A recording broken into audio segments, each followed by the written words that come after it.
وہ बदलों की तलाश में दूर तक गया। गली गली घूमता हुआ कच्ची कोइया पहुंचा। वहां से कच्चे रास्ते पर पड़ लिया और खेत खेत चलता चला गया। मुखालिफ समत से एक घसियारा घास की गठरी सर पर रखे चला आ रहा था। उसे उसने रोका और पूछा कि इधर बादल आए थे? बादल? घसियारे ने इस ताज्जुब से कहा जैसे उससे बहुत अनोखा सवाल किया गया हो। हाँ, बादल। और जब घसियारे की हैरत में कोई कमी ना आई तो वो उससे मायूस हुआ और आगे चलकर उसने खेत में एक हल चलाते हुए किसान से यही सवाल किया, इधर बादल आए थे? किसान की समझ में भी ये सवाल ना आया। उसने सटपटा कर कहा, बादल? हाँ, बादल। असल में वो बादलों के मुतालिक ऐसे पूछ रहा था जैसे ढूंढने वाला राह चलते हुओं से गुम हो जाने वाले बच्चे के मुतालिक पूछता है। शायद बादल भी गुमशुदा बच्चे थे कि वो उन्हें ढूंढता फिर रहा था और हर राह चलते से पूछ रहा था, मगर किसी ने उसे तशफ़ी बख्श जवाब नहीं दिया। सबसे पहले आज सुबह उसने अम्मा जी से सवाल किया था, अम्मा जी, बादल कहाँ गए? कौन कहाँ गए? अम्मा जी ने उससे ऐसे पूछा जैसे उसने बहुत अहमकाना सवाल किया था। बादल? बादल? अरे तेरा दिमाग चल गया है, जल्दी जल्दी मुंह हाथ धो, नाश्ता कर और स्कूल जा। अम्मा जी के इस अंदाज़े बयान ने उस पर एक नाखुशगवार असर छोड़ा। उसने बेदिली से हाथ मुंह धोया, नाश्ता किया और किताबों का बैग गले में डाल स्कूल के लिए घर से निकला। मगर घर से निकलते ही उसके जहन में फिर वही सवाल उभरा, बादल कहाँ गए? और उसके साथ उसे रात को वो वक्त याद आया जब उसने बादल उमड़ते गरजते देखे थे। जब वो सोने लगा था उस वक्त आसमान बादलों से खाली और सितारों से भरा हुआ था। हवा बंद थी और गर्मी से नींद नहीं आ रही थी। उसे मुश्किल से नींद आई। फिर जाने क्या वक्त था कि उसकी आंख खुल गई। जो वक्त भी हो उसके लिए वो आधी रात थी। दूर आसमान पर बादल एक गरज के साथ उमड़ रहे थे। बीच बीच में बिजली चमकती और उस चमक में वो बादल बहुत काले काले नजर आते। उसे लगा कि बहुत जोर की बारिश आएगी, मगर इसमें नींद कितनी खराब होती। बस इसी अंदेशे से उसने आंखें बंद कर ली। ऐसे हो गया जैसे उसे खबर ही नहीं है कि बादल गरज रहे हैं। सो गया। सुबह जब उठा तो हैरान रह गया। आसमान बादलों से बिल्कुल खाली था और सहन में बूंदे पड़ने के कोई आसार नहीं थे। उसे पहले ताज्जुब हुआ, फिर अफसोस हुआ। ताज्जुब इस पर के बादल इतने उमंड खमंड आए थे और बरसे नहीं, फिर गए कहाँ। अफसोस इस पर कि वो सो क्यों गया। जैसे वो जागता रहता तो बादल आंखों से ओझल न हो पाते और फिर बरस कर ही जाते। वो बारिश हो जाती तो मौसम की पहली बारिश होती, मगर उसके सोते हुए बादल घिर कर आए और चले गए। बारिश की कोई बूंद नहीं पड़ी। बरसात का मौसम खाली गुजरा जा रहा था। उसने चलते चलते एक बार फिर आसमान का जायजा लिया। दूर तक कोई बादल नहीं था। खाली आसमान में सूरज ऐन उसके सर पर चमक रहा था। वो स्कूल का रास्ता छोड़कर खेतों में निकल गया। खेतों के बीच पतली पतली बट्टियों पर होता हुआ वो दूर निकल गया। धूप बहुत तेज थी। उसका बदन फूकने लगा। हर खुश्क हो गया।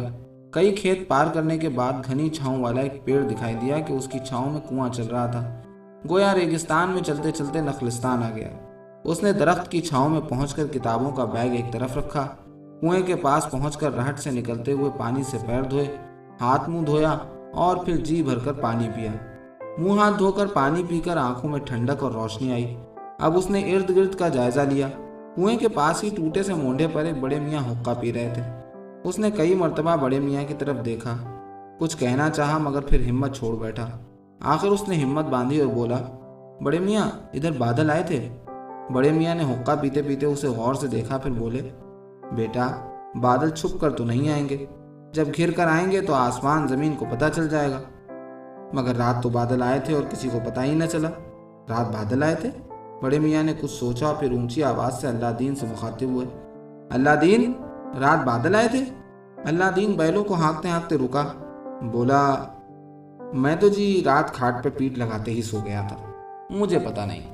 फिर बड़े मियाँ बोले, बेटा, बादलों के खाली आने से कुछ नहीं होता। मैं ऐसे इलाके में रह चुका हूँ जहाँ 10 साल बारिश नहीं हुई थी। 10 साल से? उसका मुंह खुला का खुला रह गया। हाँ, 10 साल से, मगर बादल आते थे। मैं जिन दिनों वहाँ था उन दिनों भी एक दफ़ा बादल बहुत घिर के आए थे, मगर पानी की एक बूंद नहीं पड़ी। अजीब बात है। अजीब बात कोई नहीं, बारिश उसके हुक्म से होती है। उसका हुक्म होता है तो बादल बरसते हैं, उसका हुक्म नहीं होता तो बादल नहीं बरसते।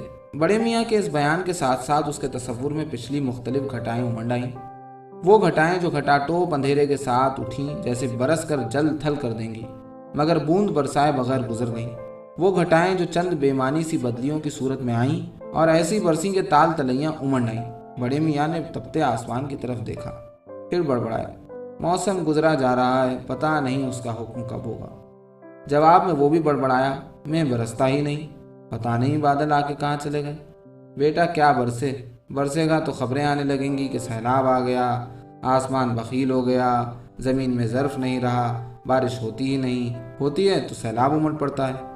बड़े मियाँ की बातें उसकी समझ में कुछ आईं कुछ ना आईं। वो बैठा सुनता रहा। फिर अचानक उसे ख्याल आया कि बहुत देर हो गई है। किताबों का बैग गले में डालकर उठ खड़ा हुआ। मिट्टी, धूल और धूप में वो देर तक चलता रहा। जिन रास्तों से आया था उन्हीं रास्तों पर लौट रहा था।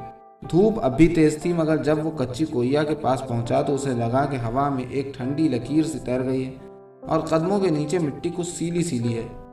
बस्ती में दाखिल होते हुए उसने देखा कि रास्ता यहाँ से वहां तक गीला है। दरख्त के उसके जाते वक्त रोज की तरह धूल में अटे खड़े थे, अब नहाए धोए नजर आ रहे हैं। और नाला कि पिछली बरसात के बाद से खुश्क चला आ रहा था, रवां हो गया है। खुशी की एक लहर उसके अंदर दौड़ गई। अब उसे घर पहुंचने की जल्दी थी। वो देखना चाहता था कि उसके सहन में जो जामुन का पेड़ खड़ा है वो कितना तरोताज़ा हुआ है। घर पहुंचकर उसने फिजा को बारिश के हिसाब से बदला हुआ पाया। जामुन के बहुत से पत्ते नीचे गिरे पड़े थे और गीली मिट्टी में लथपथ थे। बाकी दरख्त नहाया धोया खड़ा था और अम्मा जी एक आसूदगी के लहजे में कह रही थी, अच्छी बारिश हो गई, अल्लाह तेरा शुक्र है, मेरा तो गर्मी से दम उलटने लगा था। जामुन की टहनियों से बूंदें अभी तक टप टप गिर रही थी। वो पेड़ के नीचे खड़ा हो गया और बूंदों को अपने सर पर और अपने गालों पर लिया। उसकी नज़र आसमान पर गई। आसमान धुला धुला नजर आ रहा था। अब वहाँ कोई बदली नहीं थी। उसे ख्याल आया कि वो बादलों की तलाश में धूप और धूल में कितनी दूर तक गया और बादल उसके पीछे आए और बरस कर चले भी गए। इस ख्याल ने उसे उदास कर दिया। बारिश में भीगी सारी फिजा उसे बेमानी नजर आने लगी।